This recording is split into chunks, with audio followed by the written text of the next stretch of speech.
Share on Pinterest. Why is DNA so important? Put simply, DNA contains the instructions necessary for life. The code within our DNA provides directions on how to make proteins that are vital for our growth, development, and overall health. About NIDNA stands for deoxyribonucleic acid.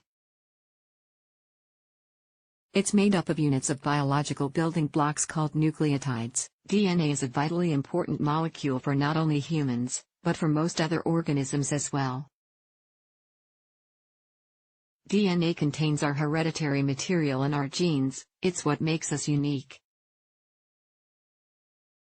But what does DNA actually do? Keep reading to discover more about the structure of DNA, what it does, and why it's so important. DNA in health, disease, and aging. Your expansive genome. The complete set of your DNA is called your genome. It contains 3 billion bases, 20,000 genes, and 23 pairs of chromosomes. You inherit half of your DNA from your father and half from your mother. This DNA comes from the sperm and egg, respectively.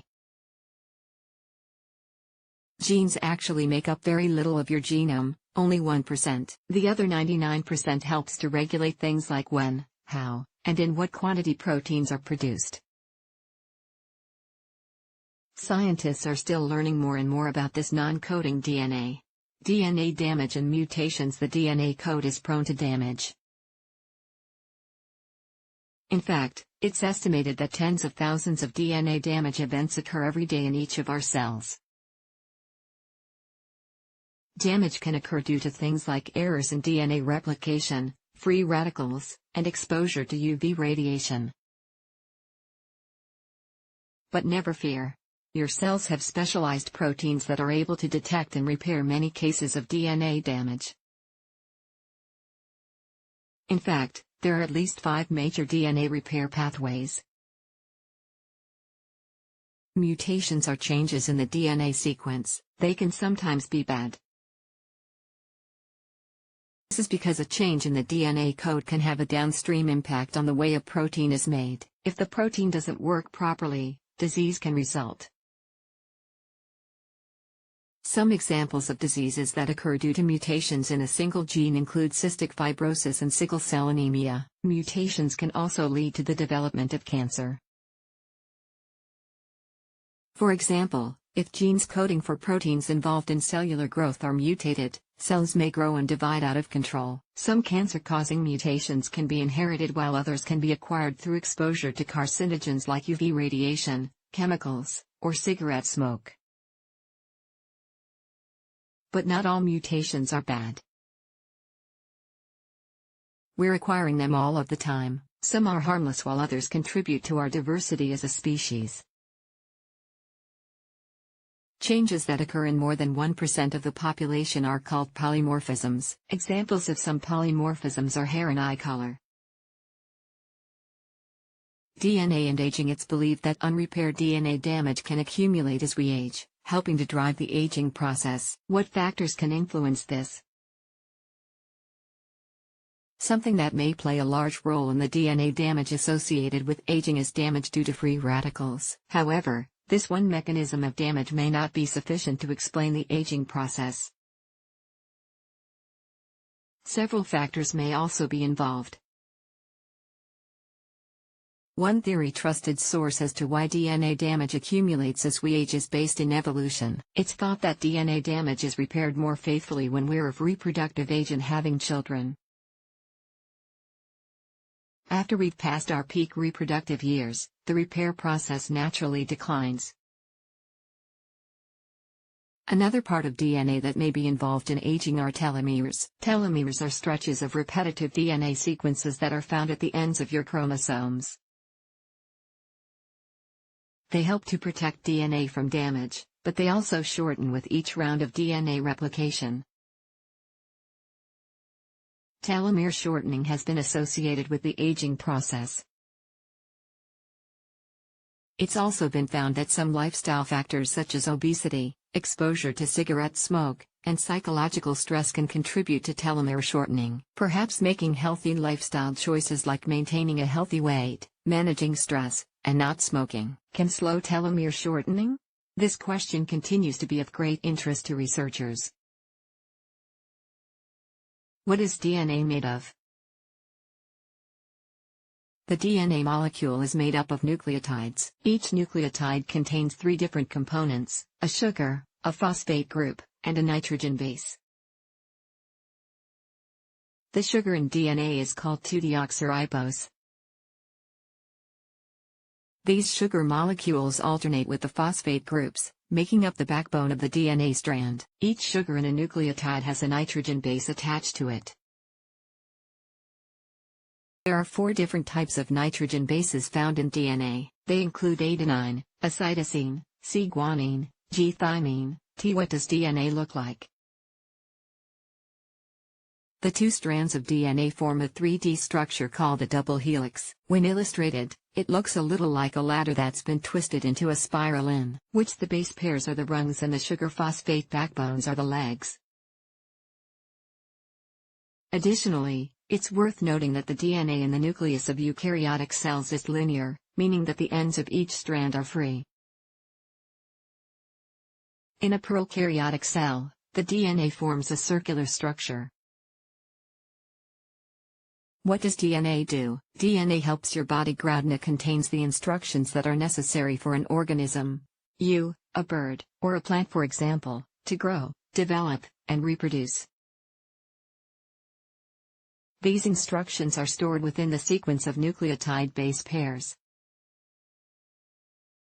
Your cells read this code 3 bases at a time in order to generate proteins that are essential for growth and survival. The DNA sequence that houses the information to make a protein is called a gene.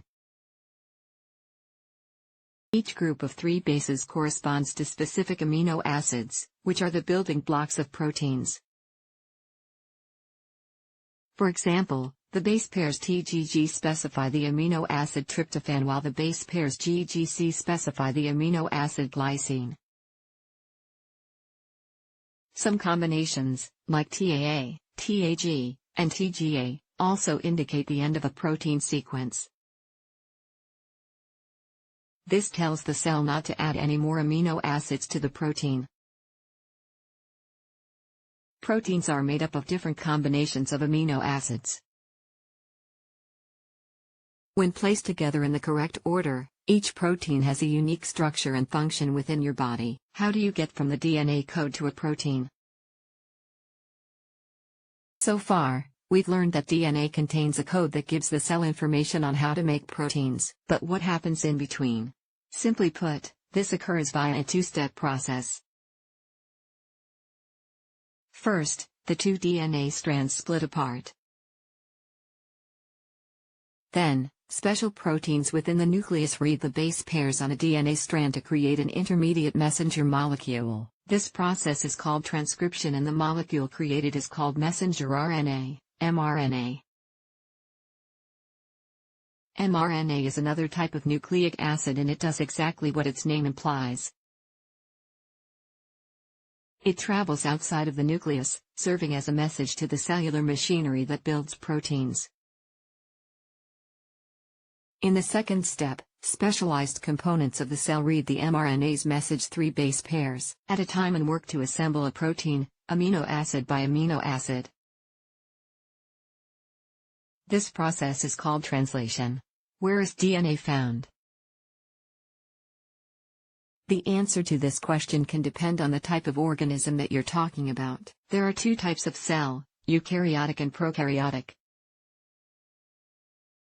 For people, there's DNA in each of our cells. Eukaryotic cells, humans and many other organisms have eukaryotic cells. This means that their cells have a membrane-bound nucleus and several other membrane-bound structures called organelles. In a eukaryotic cell, DNA is within the nucleus. A small amount of DNA is also found in organelles called mitochondria, which are the powerhouses of the cell. Because there's a limited amount of space within the nucleus, the DNA must be tightly packaged. There are several different stages of packaging, However, the final products are the structures that we call chromosomes. Prokaryotic cells. Organisms like bacteria are prokaryotic cells. These cells don't have a nucleus or organelles. In prokaryotic cells, DNA is found tightly coiled in the middle of the cell. What happens when your cells divide? The cells of your body divide as a normal part of growth and development. When this happens, each new cell must have a complete copy of DNA. In order to achieve this, your DNA must undergo a process called replication. When this occurs, the two DNA strands split apart. Then, specialized cellular proteins use each strand as a template to make a new DNA strand. When replication is completed, there are two double-stranded DNA molecules. One set will go into each new cell when division is complete. Takeaway: DNA is pivotal to our growth, reproduction, and health. It contains the instructions necessary for your cells to produce proteins that affect many different processes and functions in your body. Because DNA is so important, damage or mutations can sometimes contribute to the development of disease. However, it's also important to remember that mutations can be beneficial and contribute to our diversity as well.